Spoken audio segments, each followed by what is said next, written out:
नमस्कार दोस्तों। कहानी शुरू करने से पहले मैं आपको ये बताना चाहूंगा कि यह कहानी मेरी खुद की नहीं है, लेकिन जब मैंने इसे सुना तो मुझे यह इतनी दिलचस्प और रहस्यमयी लगी कि मैंने इसे आपके सामने पेश करने का फैसला किया। इसमें मैंने कुछ मामूली बदलाव किए हैं ताकि यह और भी रोमांचक लगे।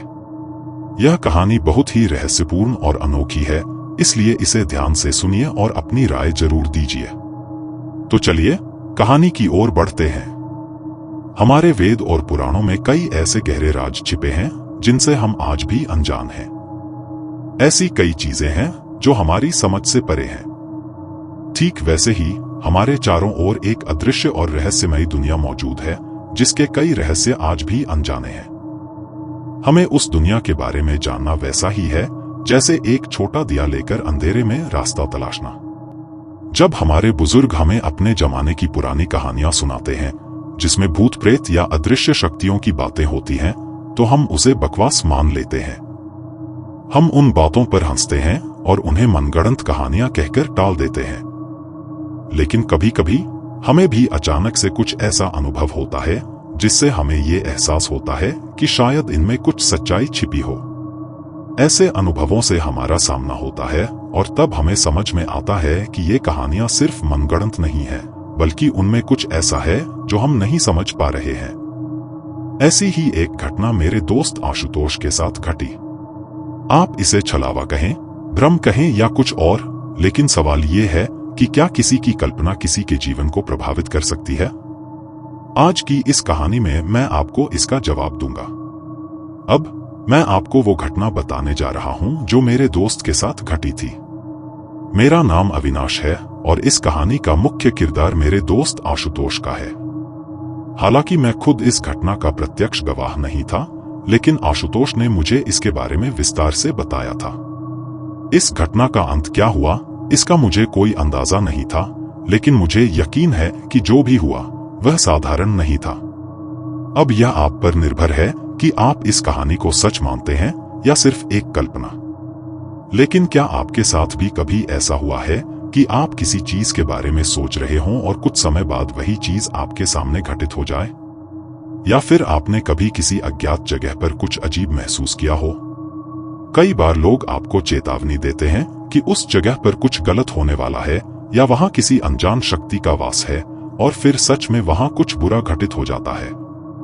आशुतोष भी भूत प्रेत की कहानियों का मजाक उड़ाता था। उसे ऐसी बातें बेतुकी लगती थी। उसके लिए ये सब कहानियां मूर्खता भरी होती थी। आशुतोष एक पढ़ा लिखा, तर्कशील व्यक्ति था। वह अक्सर कहता था कि भूत प्रेत कुछ नहीं होते, यह सब हमारे अतीत का डर है। हम अपने किए हुए गलत कामों से डरते हैं, और जब हम किसी सुनसान जगह पर जाते हैं तो हमारा अतीत ही भूत बनकर हमें डराने लगता है। एक दिन लैपटॉप पर कुछ सर्च करते वक्त आशुतोष को एक लिंक मिली।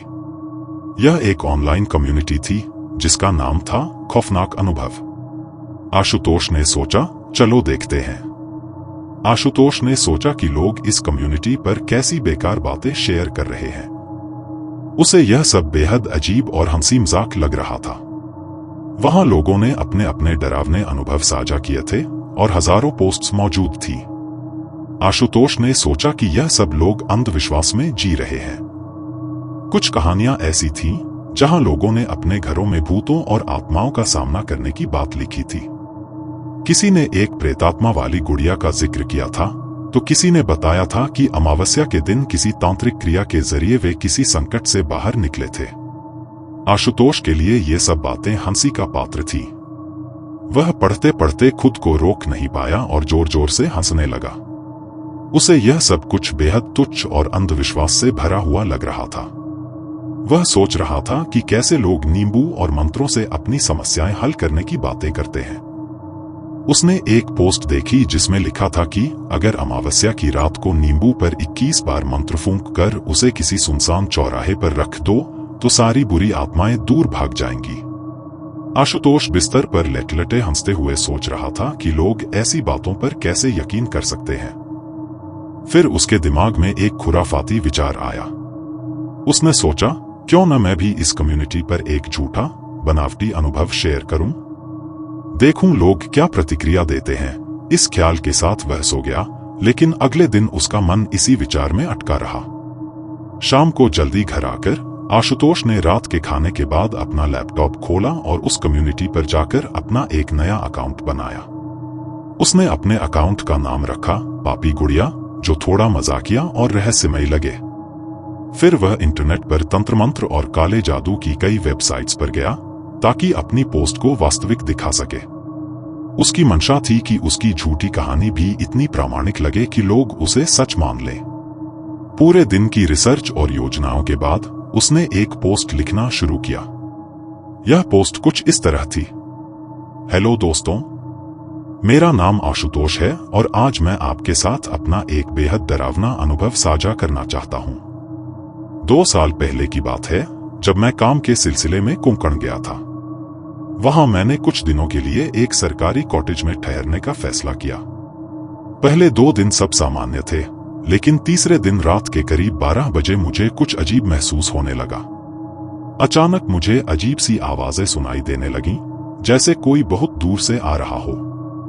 मैंने इसे नजरअंदाज किया, लेकिन फिर ऐसा लगा जैसे कोई मेरे कमरे के चारों ओर घूम रहा हो। मुझे लगा कि शायद यह मेरा वहम होगा, लेकिन अगले दिन चीजें और अजीब हो गईं। तीसरे दिन रात को मुझे एक आकृति दिखाई दी, छोटी, धुंधली लेकिन स्पष्ट। वह आकृति धीरे धीरे मेरी ओर बढ़ी और एक बेहद डरावनी आवाज में मुझसे कहा, पूछो, तुम क्या पूछना चाहते हो? उसकी आवाज इतनी भयावह थी कि मैं उसी वक्त कॉटेज से भाग निकला। पूरी रात मैंने बस स्टैंड पर गुजारी, फिर सुबह सुबह मैंने अपना सामान पैक किया और वहां से निकल गया। लेकिन यही कहानी खत्म नहीं हुई। वापस आने के बाद उस अजीब आकृति ने मेरा पीछा नहीं छोड़ा। मुझे बार बार वही अजीब आवाज सुनाई देती थी और मुझे महसूस होता कि कोई छाया मेरे करीब है। एक दिन मुझे वही छोटी आकृति फिर से दिखाई दी। वह अंधेरे में से मेरे पास घसीटती हुई आई और वही सवाल दोहराया, पूछो, तुम क्या पूछना चाहते हो? मैं बेहद डर गया था।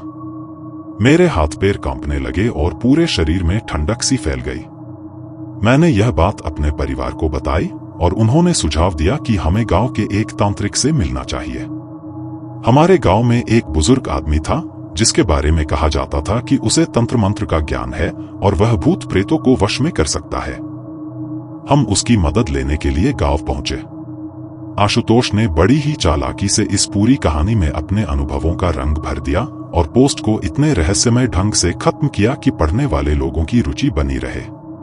उसने कहानी को अधूरा छोड़ दिया ताकि लोग और जानने के लिए उसकी पोस्ट पर बार बार आएं। पोस्ट डालने के बाद उसने पीछे हटकर देखा और सोचने लगा कि अब लोग इस झूठी कहानी पर क्या प्रतिक्रिया देंगे। अगले कुछ दिनों में जो हुआ वह आशुतोष की उम्मीदों से कहीं अधिक था। उसकी पोस्ट पर सैकड़ों कमेंट्स आने लगे। कई लोग उसकी कहानी से सहमत थे, कुछ ने उसे सुझाव दिए तो कुछ ने अपने खुद के तंत्र मंत्र के उपाय बताए। लेकिन कुछ अजीब था। आशुतोष को कई बार रात को वही अजीब सी आवाजें सुनाई देने लगीं, जैसे कोई उसके आसपास मंडरा रहा हो। क्या यह सिर्फ उसका वहम था, या फिर उसने जिस झूठ को जन्म दिया वह अब उसकी हकीकत बनने लगा था? क्या आशुतोष ने अंधविश्वास का मजाक उड़ाते उड़ाते खुद को एक अनजानी दुनिया में फंसा लिया था? क्या यह केवल उसकी कल्पना थी या फिर कुछ और? आशुतोष की कहानी अब और भी गहरी और रहस्यमय होती जा रही थी। उसने सोचा कि बस एक मजाक के तौर पर कुछ लिख देगा, लेकिन अब वह खुद इसमें उलझता जा रहा था। अब हर रात आशुतोष के साथ ये घटनाएं बढ़ती जा रही थी, तो वो तंग आके ये बात अपने एक दोस्त को बताई तो उसके दोस्त ने आशुतोष को एक बाबा के बारे में बताया और अगले ही दिन आशुतोष उन बाबा के सामने था। उस दिन बाबा से मिलने के बाद आशुतोष के मन में एक अजीब सी बेचैनी थी। उसने बाबा से अपनी पूरी बात बताई और पूछा कि आखिर यह सब क्या है। बाबा ने गंभीरता से उसकी बात सुनी, फिर गहरी आवाज में बोले, तुम्हारे पीछे एक पिशाच है। यह पिशाच अच्छा भी हो सकता है और बुरा भी। जिस कॉटेज में तुम रुके थे वहां किसी तांत्रिक क्रिया के कारण इसे जागृत किया गया था। यह पिशाच इच्छाएं पूरी करने की ताकत रखता है, लेकिन अब वह वहीं फंसा हुआ है। बाबा की यह बात सुनकर आशुतोष सन्न रह गया। उसने आगे पूछा, मैं इससे कैसे छुटकारा पा सकता हूं? बाबा ने कहा, इसे भगाने का एक ही तरीका है। तुम उससे 3 सवाल पूछ सकते हो, लेकिन ध्यान रहे जो भी सवाल पूछो वह बेहद सोच समझकर पूछना। अगर उसे तुम्हारे सवाल पसंद नहीं आए तो वह गुस्सा हो जाएगा, और अगर वह गुस्सा हुआ तो तुम्हारी गर्दन पर सवार हो जाएगा। उसे शांत करने का एक ही तरीका होगा, जिस आदमी ने उसे जगाया था उसका खून उसके मुंह में जाना चाहिए। आशुतोष यह सब सुनकर सन्नाटे में था। यह सब कितना डरावना और भयानक था, लेकिन फिर भी वह इस पूरी घटना को लिखते वक्त खुद पर हंस रहा था। यह कैसी बेतुकी कहानी है, उसने सोचा, लेकिन साथ ही उसे यह भी लगा कि यह कहानी उसकी पोस्ट को और दिलचस्प बना देगी। उसने अपनी कहानी को आगे बढ़ाते हुए लिखा, मैंने 3 आसान सवाल पूछने का फैसला किया, क्योंकि मुझे डर था कि अगर मैंने कुछ उल्टा पुल्टा पूछ लिया तो वह पिशाच मुझसे नाराज हो जाएगा। अगली रात वह गुड़िया जिसमें वह पिशाच छिपा था फिर से मेरे पास आया। कमरे में एक अजीब सी आवाज गूंजने लगी और ऐसा लगा जैसे वह मेरे चारों ओर घूम रहा हो। फिर धीरे धीरे वह मेरे सामने प्रकट हुआ। उसकी आंखें मेरे ऊपर जमी थीं और उसने वही सवाल किया, पूछो, तुम क्या पूछना चाहते हो? मैंने निडर होकर उससे 3 सवाल पूछे। उसने मेरे सवालों का उत्तर दिया और फिर वह वहां से गायब हो गया।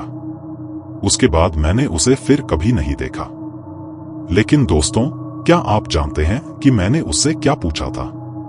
आशुतोष ने यहाँ अपनी कहानी को और भी रहस्यमय बनाते हुए लिखा, सबसे पहले मैंने 2 सवाल अपने बारे में पूछे जो मेरे अलावा कोई नहीं जानता था, और हैरानी की बात यह थी कि उसने दोनों सवालों का सही उत्तर दिया। फिर मैंने उससे पूछा, मुझे एक ऐसी लॉटरी का नंबर बताओ जिससे मैं लाखों रुपए जीत सकूं। आप यकीन नहीं करेंगे, लेकिन उसने जो नंबर मुझे बताया उसी नंबर से मेरी किस्मत बदल गई।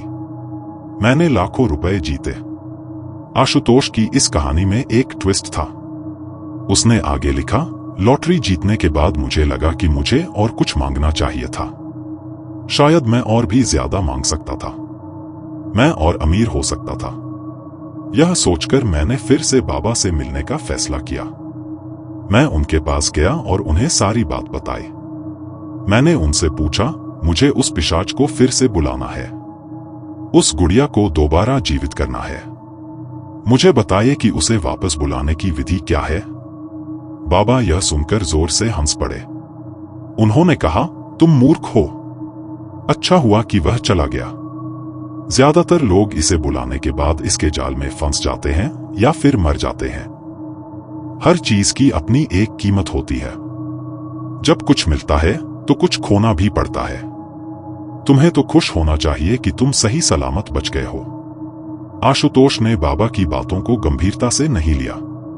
उसने फिर से पैसों का लालच देने की कोशिश की, लेकिन बाबा ने मना कर दिया। उनका कहना था कि वे किसी और के पाप का भागीदार नहीं बनना चाहते। लेकिन आशुतोष का मन ठान चुका था। उसने सोचा, मैं इसे हर हाल में वापस बुलाऊंगा। चाहे कुछ भी हो जाए, मैं उसे फिर से जिंदा करने की विधि जानकर रहूंगा। वह बाबा के पीछे ही पड़ गया। आखिरकार बाबा थक-हार कर मान गए।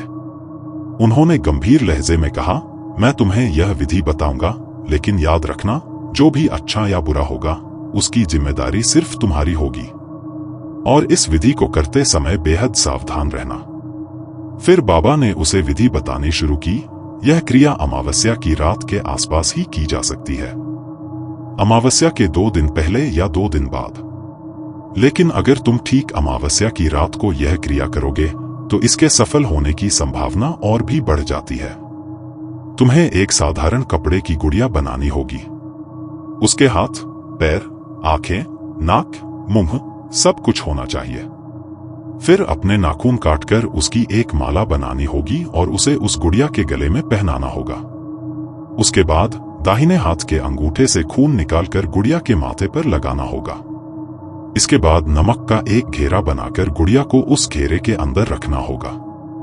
बाबा ने आगे कहा, इसके बाद तुम अपने दाहिने हाथ को गुड़िया की छाती पर रखकर उसे पुकारना, और पुकारने के लिए तुम्हें एक विशेष मंत्र का जाप करना होगा। अगर यह विधि सही ढंग से की गई तो पिशाच वापस आएगा। लेकिन याद रखना, इसके परिणाम की जिम्मेदारी सिर्फ और सिर्फ तुम्हारी होगी। आशुतोष यह सब सुनकर और भी उत्साहित हो गया। उसने सोचा कि अब उसकी किस्मत बदलने वाली है। आशुतोष की बनाई गई कहानी अब और भी दिलचस्प मोड़ लेने लगी थी। उसने मजाक में लिखी एक झूठी पोस्ट और अब उस पर लोगों की प्रतिक्रिया उसे हैरान कर रही थी। उसने अपने अनुभव को और भी रहस्यमय बनाने के लिए आगे लिखा, तुम्हें इस मंत्र का जाप करना होगा। ओ कामना पूरन पिशाच अहम तवाम आयाम अगमम पूता अगमम इच्छा पूर्ण करतु अहम भवंतु। यह मंत्र पिशाच को जागृत करने के लिए है। जैसे ही तुम इस मंत्र का जाप करोगे, ऐसा लगेगा मानो उस गुड़िया में जान आ गई हो। एक अजीब सी आवाज गूंजने लगेगी जो संकेत होगा कि पिशाच अब तुम्हारे पास पहुंच चुका है। लेकिन एक बात का ध्यान रखना, जो भी सवाल तुम उससे पूछना चाहते हो उन्हें पहले से ही लिख कर तैयार रखना होगा। सवाल पूछने के बाद जब तक पिशाच तुम्हें उत्तर नहीं दे देता, गुड़िया को घेरे के भीतर ही रखना होगा। अगर किसी कारण से विधि पूरी तरह से सफल नहीं हुई तो तुम कुछ महसूस नहीं करोगे और गुड़िया भी निश्चल रहेगी। ऐसे में तुम उसे फेंक सकते हो। उसने आगे लिखा, लेकिन अगर गुड़िया जाग गई और तुम डर के मारे उससे सवाल नहीं पूछ पाए तो वह हर रात तुम्हारे सामने आएगी और तुमसे वही सवाल दोहराएगी। पूछो, तुम क्या पूछना चाहते हो? और अगर उसे गुस्सा आ गया तो वह तुम्हें मार भी सकती है। आशुतोष ने कहानी को और भी डरावना बनाते हुए कहा, अगर तुमने 3 सवाल पूछे और फिर भी वह तुम्हारे सामने प्रकट होती रही तो समझ लो कि तुम बड़े संकट में हो। ऐसे में तुम्हें इस दूसरे मंत्र का जाप करना होगा, स्वामी नम समीपम प्रत्यागत प्रार्थवटलु तो पुनः स्वामीन समीपम गच्छ। इस मंत्र का मतलब है कि पिशाच अपने मूल स्वामी के पास लौट जाएगा, यानी जिसने उसे जागृत किया था। 3 बार इस मंत्र का जाप करने के बाद वह वहां से चला जाएगा। यह सब लिखकर आशुतोष ने अपनी पोस्ट पब्लिश कर दी। उसे अपनी पोस्ट पर हंसी आ रही थी कि कैसे उसने एक इतनी जटिल और डरावनी कहानी बना दी थी जिसे कोई झुठला नहीं सकता। जब उसने घड़ी देखी तो रात के 12 बज चुके थे और संयोगवश वह अमावस्या की रात थी। मुस्कुराते हुए वह सोने चला गया। अगले दिन जब आशुतोष घर आया तो उसने खाना खाया और तुरंत अपना लैपटॉप खोलकर देखना शुरू किया कि उसकी पोस्ट पर क्या प्रतिक्रियाएं आई हैं। वह उत्साहित था कि लोग उसकी पोस्ट पर कैसी प्रतिक्रिया देंगे। उसने देखा कि कई लोगों ने उसकी पोस्ट को लाइक और शेयर किया था। किसी ने लिखा था, यह कितना डरावना अनुभव है, जबकि एक अन्य कमेंट में किसी ने सवाल किया था, आपने बाबा को पैसे देने की बात की थी, फिर यह विधि यहाँ फ्री में क्यों पोस्ट की? यह पढ़कर आशुतोष हंसा और जवाब में लिखा, मैं देखना चाहता हूँ कि कौन इस विधि को करने की हिम्मत करता है। फिर एक और कमेंट ने उसका ध्यान खींचा। किसी ने लिखा था, क्या बकवास कहानी है। इस कमेंट को पढ़कर आशुतोष और जोर से हंसा। हालांकि उसने कोई प्रतिक्रिया नहीं दी, क्योंकि वह चाहता था कि और भी लोग उसकी पोस्ट पर कमेंट करें और इसे ज्यादा से ज्यादा लोग पढ़ें। कुछ दिन बीत गए। आशुतोष हर रात उस कम्युनिटी में जाकर अपने पोस्ट पर आए नए कमेंट्स पढ़ता था। उसे यह जानकर मजा आ रहा था कि लोग उसकी कहानी को सच मान रहे थे। वह सोचता, लोग कितने भोले होते हैं, वे किसी भी झूठी कहानी को सच मान लेते हैं। एक रात अमावस्या की रात थी और समय रात के 11 बज रहे थे। हमेशा की तरह आशुतोष अपने लैपटॉप के साथ बैठा हुआ था। उसने फोरम का लिंक खोला और एक नई कमेंट को देखा। इस कमेंट ने उसका ध्यान खींच लिया। यह एक लड़की का कमेंट था जिसने लिखा था, आज अमावस्या है और मैं यह विधि आज रात करने जा रही हूँ। मैं पिछले 2 दिनों से इसकी तैयारी कर रही हूँ। गुड़िया और बाकी सभी सामग्री तैयार है। कल मैं आपको बताऊंगी कि क्या हुआ। आपकी पोस्ट के लिए धन्यवाद। इस कमेंट को पढ़कर आशुतोष जोर से हंसा।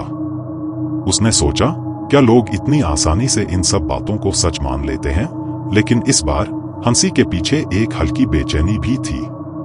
आशुतोष ने बिना कुछ और लिखे अपना लैपटॉप बंद कर दिया और सोने चला गया। लेकिन आज उसकी नींद नहीं आ रही थी।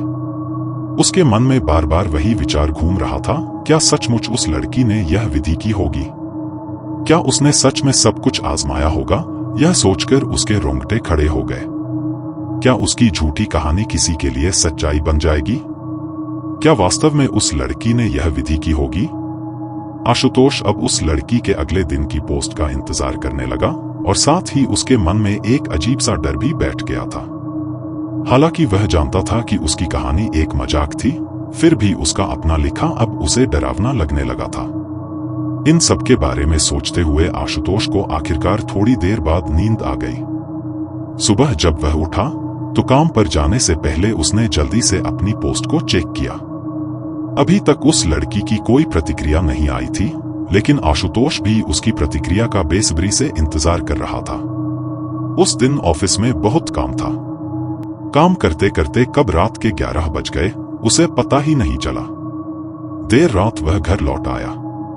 थकान इतनी थी कि उसने बाहर ही खाना खा लिया और घर आकर सीधे बिस्तर में गिर पड़ा। बाहर घना अंधेरा था और मौसम भी भारी लग रहा था। अचानक एक कुत्ते के भौंकने की आवाज ने उसकी नींद तोड़ दी। कुछ समय बाद कुत्ते ने भौंकना बंद कर दिया और एक अजीब सी धीमी आवाज सुनाई देने लगी, जैसे कोई उसे पुकार रहा हो। आधी नींद में आशुतोष ने अपनी आंखें खोली। उसकी बोझिल आंखों ने कमरे में चारों ओर देखा। खिड़की से छनकर आती रोशनी में उसने कुछ अजीब सा देखा। यह लगभग 1 फुट लंबी, सफेद कपड़े से सिली हुई एक गुड़िया थी। जैसे ही उसने उस गुड़िया को देखा, उसके होश उड़ गए। उसकी नींद पूरी तरह से गायब हो गई। आशुतोष घबराकर बिस्तर में उठकर बैठ गया। उसकी गर्दन के सारे बाल खड़े हो गए थे। वह गुड़िया अब हिलने लगी थी। धीरे धीरे वह आशुतोष की ओर बढ़ रही थी। कमरे में सन्नाटा था और उस सन्नाटे में गुड़िया के घसीटने की आवाज साफ सुनाई दे रही थी। आशुतोष हिलते डुलते हुए कांपती आंखों से उसे देखता रहा। उसे यकीन नहीं हो रहा था कि यह सब सच में हो रहा है या यह कोई डरावना सपना था। उसका पूरा शरीर सुन्न हो गया था। गुड़िया अब उसके पास आकर खड़ी हो गई।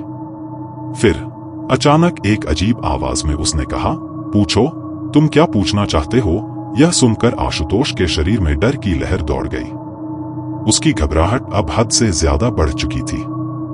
वह जोर से चीखा, उठने की कोशिश की, लेकिन चक्कर खाकर वहीं गिर पड़ा। अगले दिन जब आशुतोष जागा तो उसे तेज बुखार था। उसे यह समझ नहीं आ रहा था कि रात को जो कुछ भी हुआ वह असली था या सिर्फ एक सपना। उस दिन उसने काम से छुट्टी ली और डॉक्टर के पास जाकर दवा लेकर दिन भर घर में आराम किया। उसके मन में बार बार यही विचार आ रहा था कि शायद बार बार उस पोस्ट के बारे में सोचने के कारण उसे ऐसा महसूस हुआ होगा।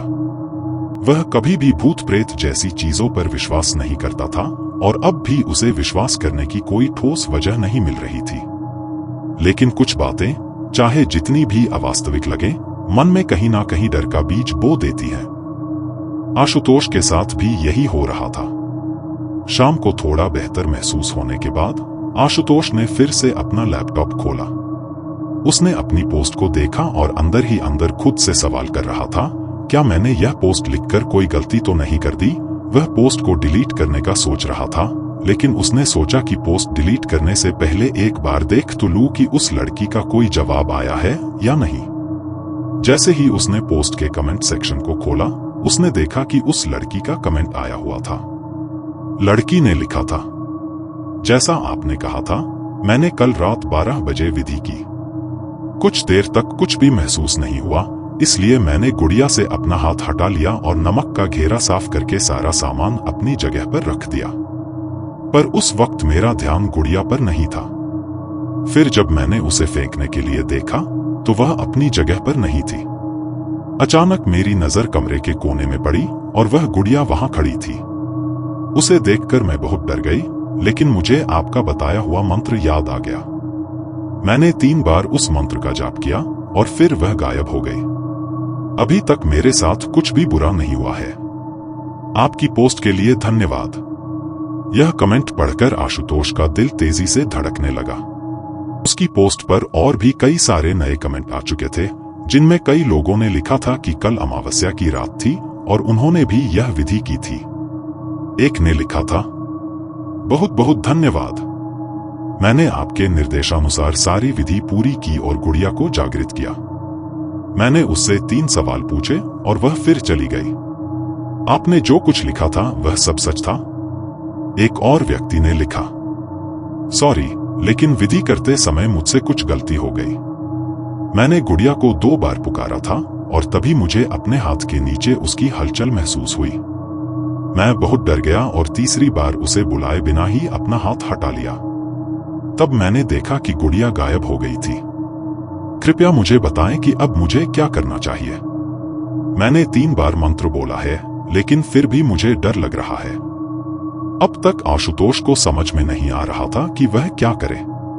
उसका मजाक में लिखी गई पोस्ट अब उसके लिए वास्तविकता बन रही थी।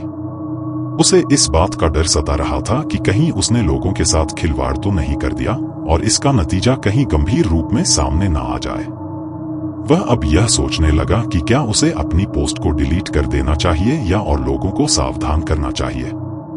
लेकिन एक बात साफ थी, अब उसे अपने मजाक पर हंसी नहीं आ रही थी, बल्कि उसका मजाक खुद उसे डराने लगा था। आशुतोष के मन में चल रही उथल पुथल उसे भीतर तक हिला रही थी। उसने बिना कुछ और पढ़े ही लैपटॉप बंद कर दिया। अब वह सिर पकड़कर बैठ गया था। उसे यह समझ नहीं आ रहा था कि यह सब कैसे संभव हो सकता है। क्या यह सब वास्तव में हो रहा है या उसकी खुद की कहानी का हिस्सा बन गया था? उसके दिमाग ने जैसे काम करना बंद कर दिया था। जो कुछ भी वह पढ़ रहा था, क्या वह सच था या सब कुछ उसी तरह से झूठ था जैसे उसने मजाक में लिखा था? वह सोचने लगा कि आखिर कैसे वह बातें जो उसने कल्पना की थीं, अब वास्तविकता में बदल रही हैं। उसके विचारों की कड़ियां टूटने लगी और वह बुरी तरह से घबरा गया। कमरे में घुप अंधेरा छाया हुआ था, सन्नाटा ऐसा कि घड़ी की टिक टिक की आवाज भी साफ सुनाई दे रही थी। अब रात के 12 बज चुके थे। आशुतोष अपनी कुर्सी पर बैठा था और उसके चेहरे से तनाव साफ झलक रहा था। उसने अपना चेहरा घुटनों में दबा लिया था। अचानक उसे एक आवाज सुनाई दी, फिर दूसरी और फिर कई बार। वह घबरा गया। उसके दिल की धड़कन तेज हो गई और उसके हाथ पैर कांपने लगे। जब उसने हिम्मत करके सिर उठाया तो उसकी आंखें चौड़ी हो गईं। सामने 1, 2 नहीं बल्कि कई छोटी छोटी गुड़ियां खड़ी थी। वे जोर जोर से हंस रही थी। उनकी हंसी कमरे की दीवारों से टकरा रही थी और आशुतोष का चेहरा सख्त पड़ने लगा। उसकी पूरी त्वचा पसीने से भीग चुकी थी। उसके सामने खड़ी गुड़िया एक एक कर उसकी ओर बढ़ने लगी। वह हिलाडुला नहीं, मानो उसकी जगह पर जम गया हो। धीरे धीरे सभी गुड़िया उसके पास आ गईं और एक ही स्वर में बोली, पूछो, तुम क्या पूछना चाहते हो? उनकी पतली डरावनी आवाज पूरे कमरे में गूंजने लगी। आशुतोष कांपता हुआ वहीं गिर पड़ा। उसके चेहरे पर भय साफ था। उसकी सांसें रुकने जैसी लग रही थीं और उसे चक्कर आ गए। तभी उसने अपने गर्दन पर एक हल्का सा स्पर्श महसूस किया। उसे लगा मानो किसी ने उसे छुआ हो, लेकिन उससे पहले कि वह कुछ कर पाता, उसकी चेतना धीरे धीरे धुंधली होने लगी। अगले दिन आशुतोष के कमरे में उसकी लाश मिली। मैंने सोचा था कि वह कुछ ऐसा कर रहा था। वह मुझे ऑफिस में अपनी पोस्ट और उस पर आने वाले कमेंट्स के बारे में बताता रहता था। उसके जाने के बाद मैंने उसकी पोस्ट को ढूंढने की बहुत कोशिश की, लेकिन वह कहीं नहीं मिली। मेरे हिसाब से आशुतोष ने अपनी पोस्ट में जिस मंत्र का जिक्र किया था, वह गुड़िया से छुटकारा पाने का तरीका था। 3 बार मंत्र का जाप करने से वह गुड़िया वापस अपने मालिक के पास लौट जाती थी। लेकिन असली सवाल यह था, वह मालिक कौन था? मेरे तर्क से आशुतोष खुद उस पिशाच का मालिक था। उसने खुद उस सोच को, उस डरावने विचार को जन्म दिया था। उसने यह तो बता दिया था कि मंत्र से पिशाच अपने मालिक के पास वापस लौट जाएगा, लेकिन उसने यह नहीं सोचा था कि जब वह पिशाच अपने मालिक के पास लौटेगा तो उस मालिक को उससे कैसे छुटकारा मिलेगा। आशुतोष ने सोचा था कि यह मजाक है, लेकिन वह खुद उस खेल का हिस्सा बन चुका था। दोस्तों, यह तो मेरा तर्क है, लेकिन आपको क्या लगता है? आप इस बारे में क्या सोचते हैं? अपनी राय कमेंट में जरूर लिखें। और अगर आपको यह कहानी अच्छी लगी हो तो कृपया इसे अपने दोस्तों और रिश्तेदारों के साथ जरूर शेयर करें, लेकिन केवल उन्हीं के साथ जो ऐसी डरावनी और रहस्यमय कहानियां सुनना पसंद करते हैं। अब आज के लिए बस इतना ही। मिलते हैं अगले एपिसोड में ऐसी ही किसी डरावनी कहानी के साथ। तब तक के लिए धन्यवाद।